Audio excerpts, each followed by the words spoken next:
Good evening, everyone. I'm David McClure, and this is ZTV Live, bringing you the good news in Alexandria. I hope everyone had a good day.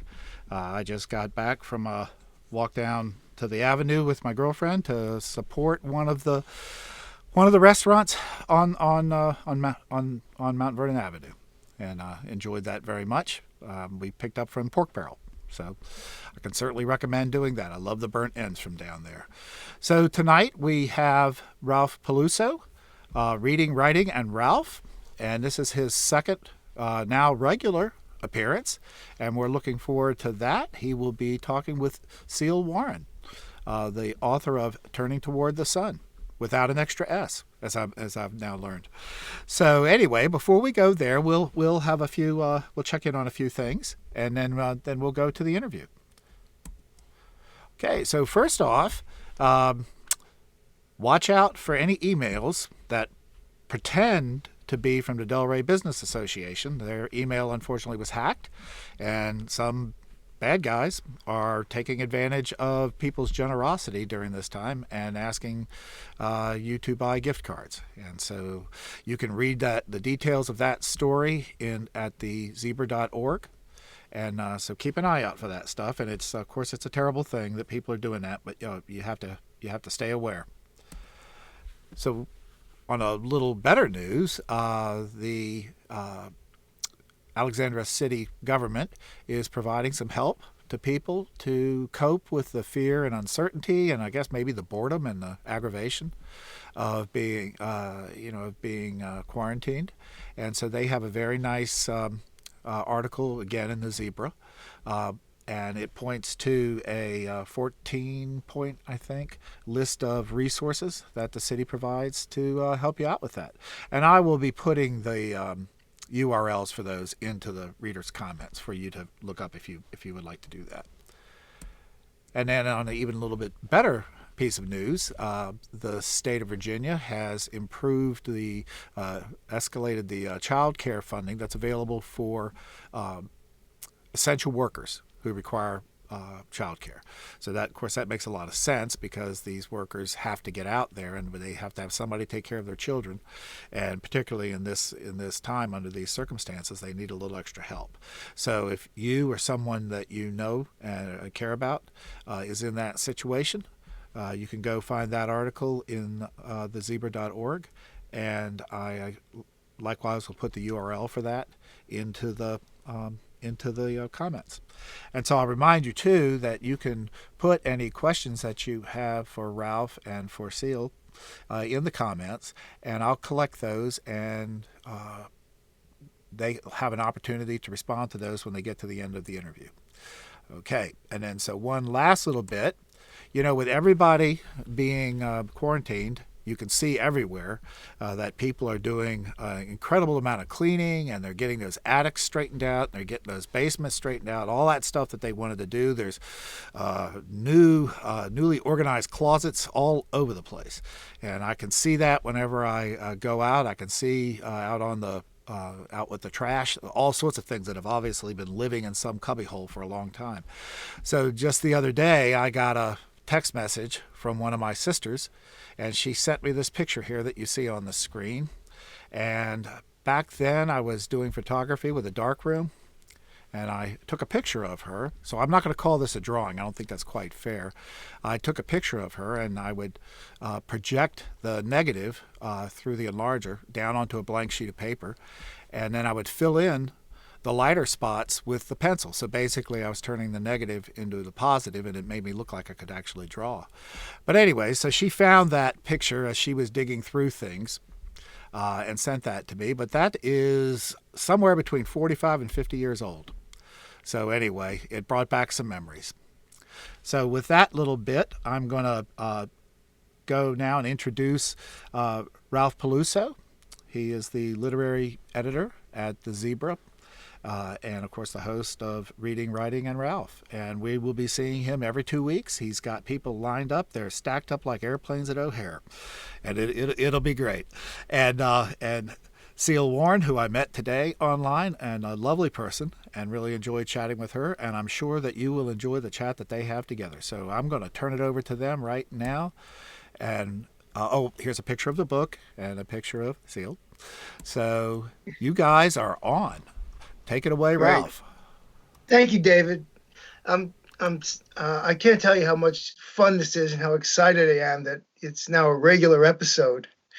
And as I said, I've been doing this with the Zebra now for 6 years, and I've met some amazing authors.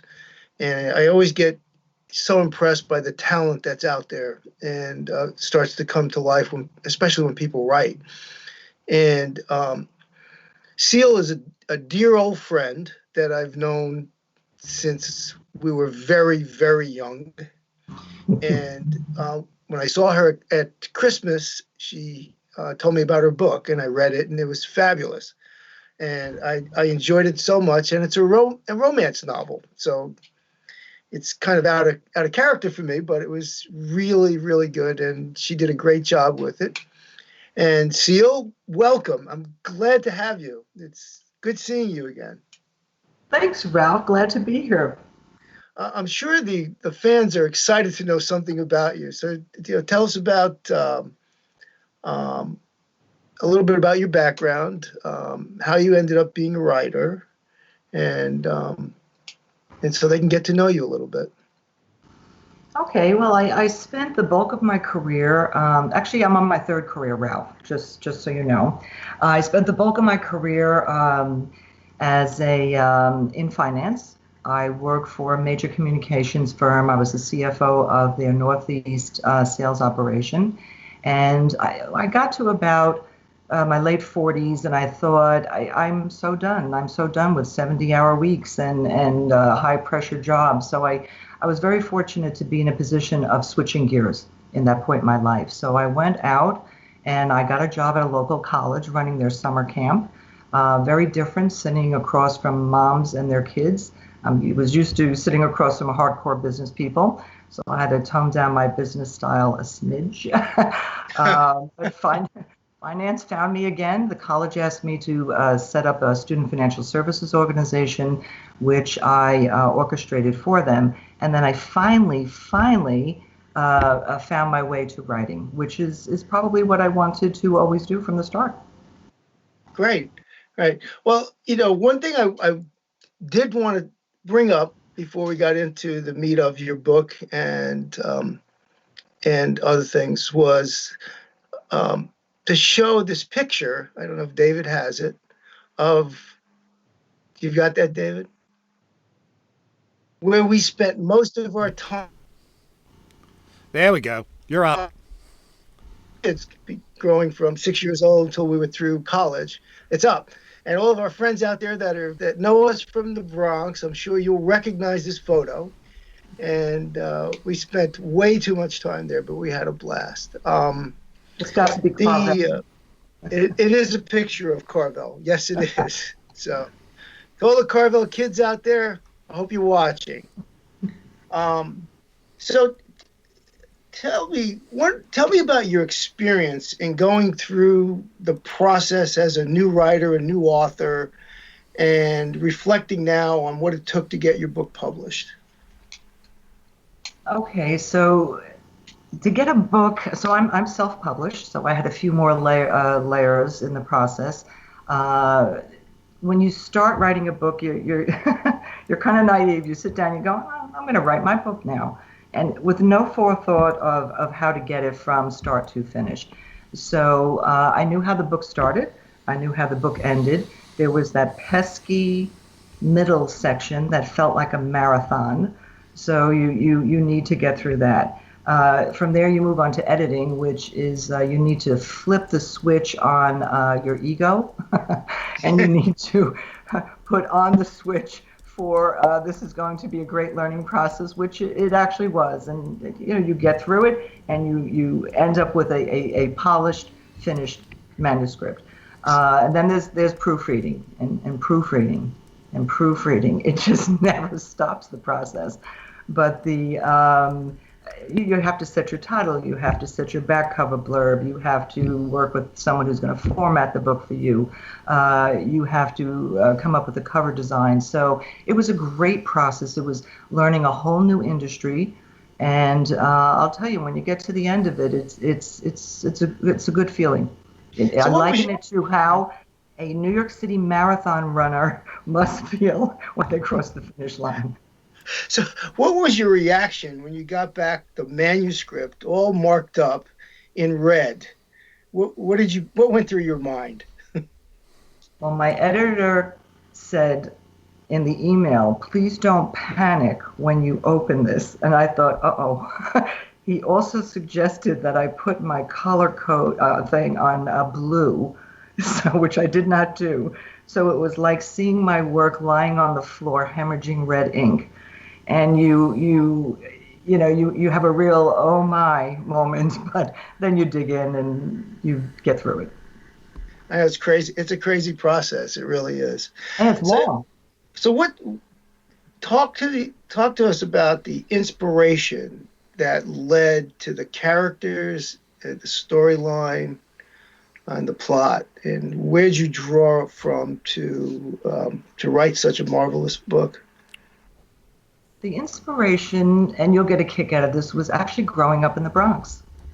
So the Bronx is one of the 5 boroughs that makes up New York City. And I find, though, that most people outside of New York, they think of the Bronx as this big, overcrowded, impersonal urban area, when in fact the neighborhood that I grew up with, and I'm sure the neighborhood you grew up with, had a small town feel. We knew all our neighbors. We knew the shopkeepers by names. We all looked out for one another. We all knew each other's business. And again, as a fellow Bronxite, you and I know some really memorable characters. So that inspired me. And I took all of that Bronx goodness, Ralph, and I wove it into my story.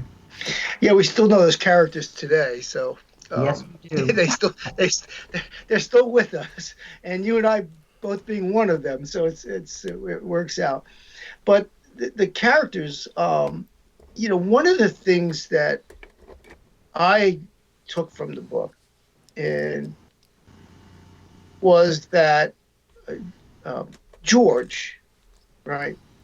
And I'm not going to give away George, but George was a person that you always could go to and get advice and talk about your problems, but they weren't there. So tell us a little. Not too much of a spoiler alert to say that George is an anthropomorphic bench. So he has real life characteristics, and Arthur loves him so much he built him, he gave him a name, and he talks to him constantly. And in this book, George talks back.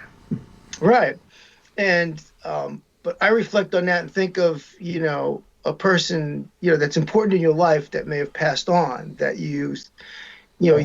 When you run into an issue, you talk to them, although they're not there. So yes. Is that how you saw George evolving in your book? I did, absolutely. Someone that was always there for you, that you can continue to talk to, whether they are there or not. Correct. The other piece of your book that I found interesting was the rampant rumor mill, which is kind of reflective of all the things that we saw in grade school and high school, and how much of that played into that development of your character on that. Well, small towns have are known for, rumors spread like brush fires. And I remember when we were kids, we would play the telephone game. You'd hold the cup up to your ear, and someone would whisper something, and by the time it got down the line, the story was so convoluted that you couldn't even recognize it. So that, to me, is small town living and small neighborhood living. And yes, it happens in this little village of Stone's End. Yeah. It was well done. So when one of the characters in there, Martin, he had some crisis that he had to face too. And how did he deal with that at the end? I think he was struggling with courage to go to England or something like that. Martin, I wanted to come up with characters in the book that were real. so that people could relate to. So we all know a Mrs. Krasinski, who we all know a Bossy Boots in our life, and someone who is the gossip monger. We all know a Martin, who is a dreamer. And he's young and he's full of youthful energy, and he has this dream that he's going to end up in England. We all know someone like Arthur, solid, humble, respected. We certainly all know somebody like Bertie, unfiltered. What's on her mind comes spilling out of her mouth. So I wanted the characters to be real, endearing, flawed, like in real life, and relatable. Yeah, well, I know when I was going through the book and coming across each character, I was penciling in a name from the neighborhood. Now, So I took all the people that I know and I picked out characteristics and put them into these characters. And so far, because they'll really be angry with me, no one has guessed who I put their character traits on. yeah, well, you did a good job with it. I think everybody probably came up with a different list, so it'd be fun to compare them at some point in time in the future. But so tell us what's in the pipeline. Where do you go next? Okay, so very exciting. Turning Toward the Sun is the first in a series. And by the way, it is available now on pretty much all the online outlets. So Amazon and Apple and Barnes & Noble, Kobo. But book 2 is the second in the series. I am probably about 80% through with writing. And I'm online for publishing in the fall. Fingers Great. crossed. Fingers crossed that I'll meet the deadline. Is it the same genre? It's the same storyline continued, because I leave off book 1 with a bit of a cliffhanger, an open question that's hanging out there that needs to be answered. And so all the same characters, the same town, the story continues. Great. And do you ever see yourself evolving past romance? Yes, I do have a book that I am working on. It is outside of romance. It is a darker story, so I wanted to cut my teeth in my new industry here, my new career, on something that was light, that would give me the discipline of writing every day and creating. But I do have another genre that I'm going to switch to after this. That'll be exciting. I love this story. It's a darker story, and it takes place in the 1920s in Brooklyn, and that's all I can say right now. Okay, no problem. So, who were the novelists that inspired you the most and led you down this path with the first book? It's interesting because I have 2 that really inspired me, and neither one are romance novelists. Jen Karen, who wrote the Mitford series, wonderful books. I love them. She's masterful at creating a small town storyline with memorable characters. And Frederick Backman's book, A Man Called, is it Uwe, I believe? So again, another story of small community living and caring people. Both authors inspired me to create Stone's End with what it looks like and the quirky characters and the close-knit living. Great, yeah. The one thing you didn't talk about in your background, which I wish I had asked earlier, was your life in the corporate world and what it was like to come up against the glass ceiling and push through it. Well, the glass ceiling for women in business, it was real. It was a challenge. And I made a decision early in my career to just not listen to all of the noise in the background that said I had no right to be at this level of management. And I wanted my achievements and my work ethic to speak for itself, to defend my right to be where I was. And it actually turned out to be a winning path. It took a while. It took a while, but staying on that path and not doing all the loud pushback against the inequities and so forth, it turned around for me. It turned around. So all that white noise in the background definitely diminished and got to a very manageable level. Great, great. Congratulate you on that. That's a terrific story, and it had to be tough to push through back in the years that you were going through that. It was just fabulous. It is real. It was absolutely real. Yeah. The Let's move on to the next portion, which, based upon the feedback after my first show, was very positive, and that's what I'll call character association. Okay. And I think the audience will find this interesting because I'm sure that where we're going with this character association tonight is not what they'll expect. And we're gonna talk about characters from a novel and see how they interact and how they relate to a little bit to your story. Okay. I'm so sorry. Do you want me to just hang that up? I'm so sorry. That'd be okay. Anyway, I'll keep it on again. It's for another while. If you come on next. Sorry. What that was. Sorry. That was very loud. Well, that's okay. So there are romantic stories hidden in a lot of great novels, as you know, and oftentimes the books themselves or the works themselves are not thought of as romance novels. So, but I'll start with an easy one. Because when you talk about romance stories, the poster child is love story, and the characters are Oliver Barrett IV and Jenny Cavalieri. So, what are your first thoughts on you as it relates to your book? Or you don't need one or two words; you can give me a sentence or two. Okay, so I just got a knot in my stomach thinking of the ending of that book. I could wipe a tear.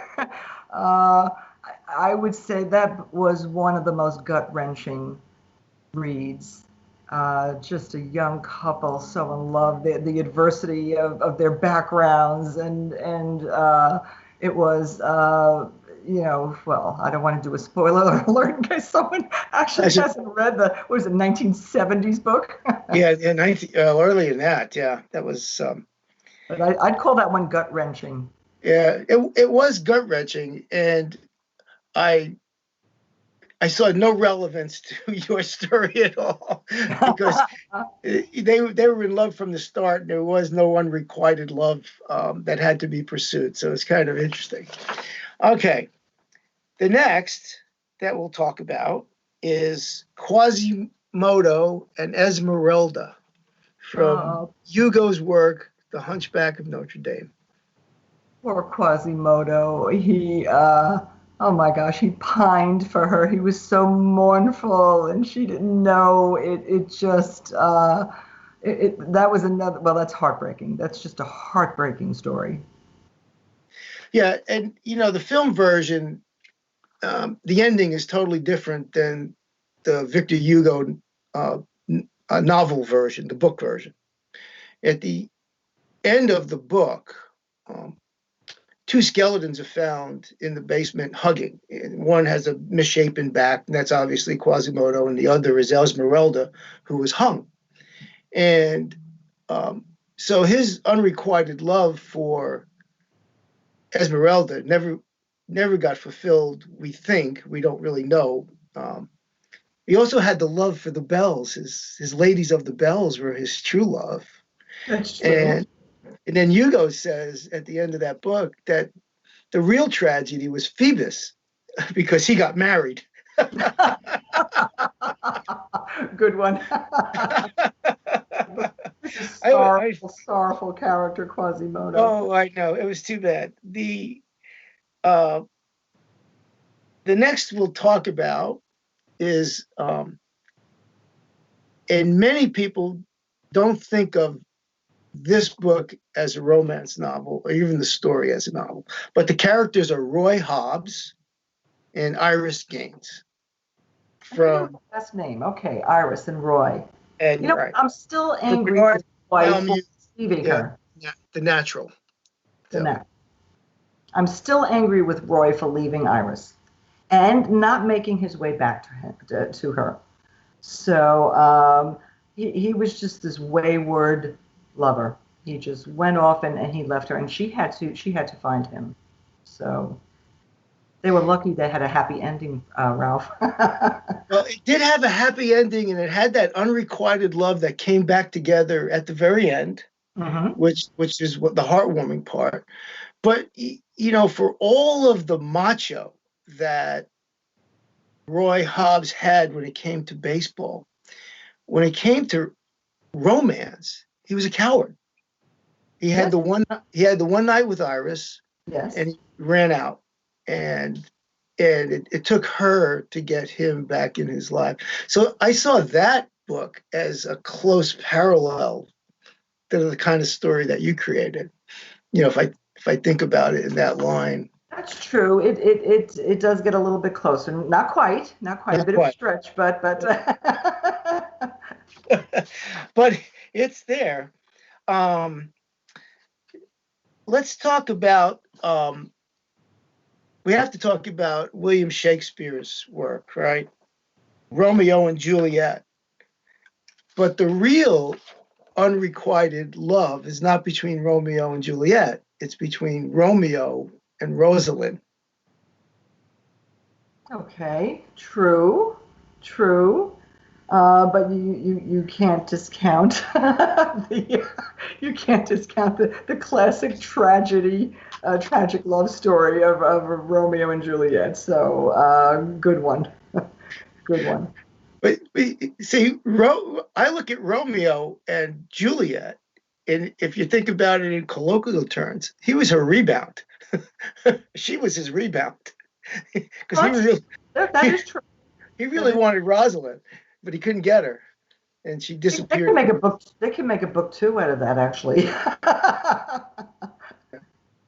Yeah, the rebound book. And then, of course, our absolute favorite. And when I put together the list, I totally missed it, and Janet brought it up to me, and then you came back with the same comments this afternoon when we were going. No, it was yesterday when we were on the phone, and you brought up Richard Blaine and Ilsa Lund from the book Everyone Goes to Rick's. The movie is Casablanca. Yes. And talk about that one in context of your book and your plot line. Oh my goodness. It was a noble.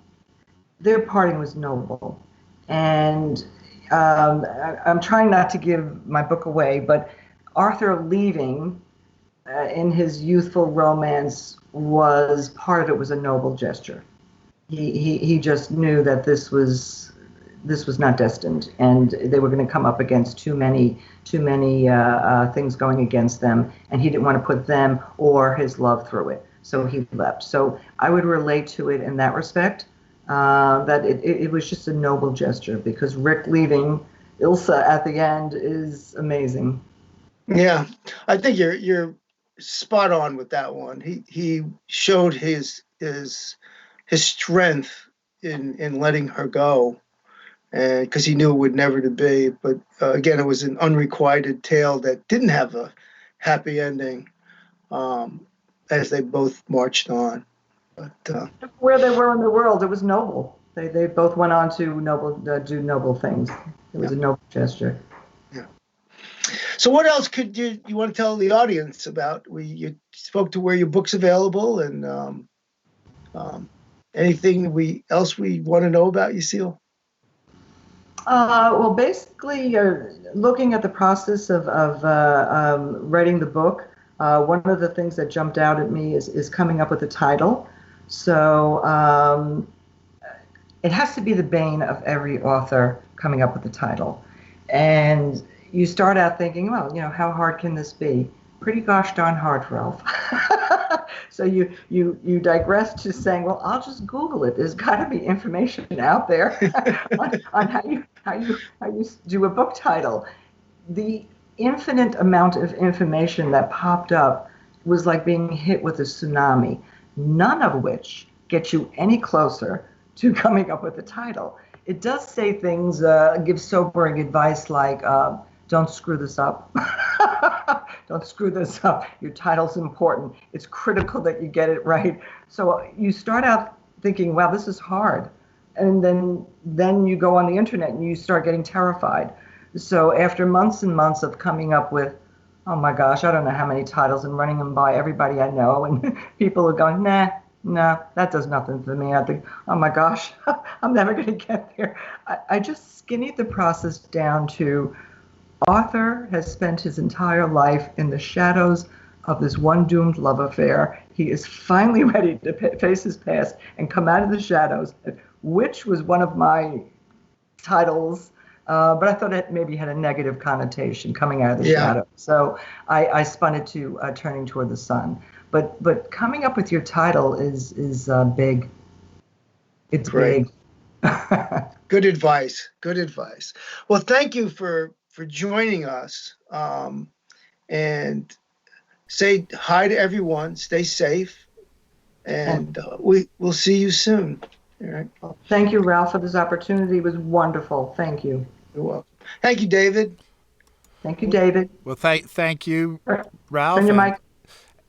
My mic is on. Thank you. No, I win the contest tonight. Win the pool. But anyway, again, thank you. Very, very fun. The audience was really enjoying it. And we don't have any actual questions. People were saying, though, they love the character, I don't know what to call it, the character question game.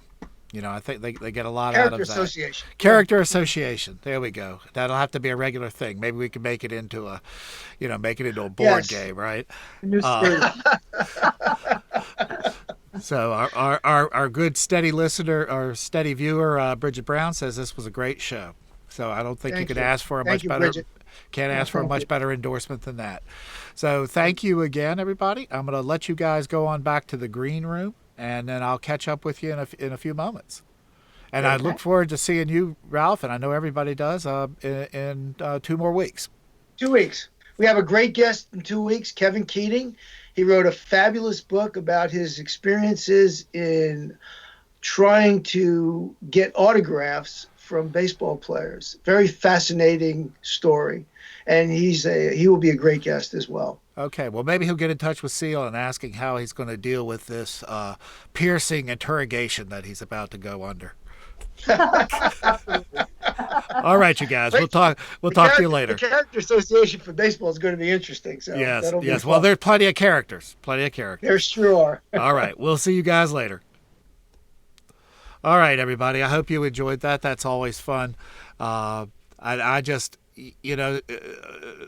it's like there's an entire universe of worlds out there in those stories, and it just makes me a little bit jealous hearing Ralph and Ceil talk about that, sharing that space, and it's kind of like, I don't know, I hardly know anything about that. But anyway, come back in 2 weeks and we'll all learn a little bit more about it. So on the way out, I will remind you, be the good news in someone's life.